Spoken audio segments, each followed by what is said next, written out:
我们有时候在学蝶泳山腰的初期总是找不着蝶泳山腰的感觉，找不着腰怎么发力的感觉，所以我们在初期呢可以不要用腰推，然后我们去找挺胯往前的一个劲儿，挺胯收紧屁股往前推，推胯然后站直，推胯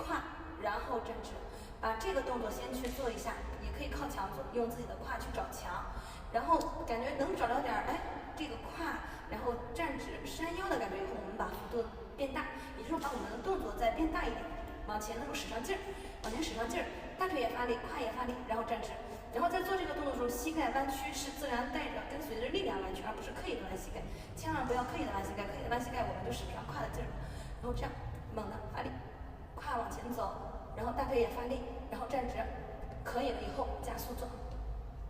大家可能看过趴在地上练蝶泳腿的视频，比方说这样，弯膝盖抬小腿不超过90度，用脚背打板下压，做出了一个提臀动作。这个动作的下压发力没有问题，但因为是弯膝盖抬腿，在水中不容易找着山腰的发力感，在水中可能会游成两头翘，不是腰带动，而是腿作为更大的这个发力动力。所以如果还没有找着山腰感觉的朋友，趴在地下练习时可尝试挺胯，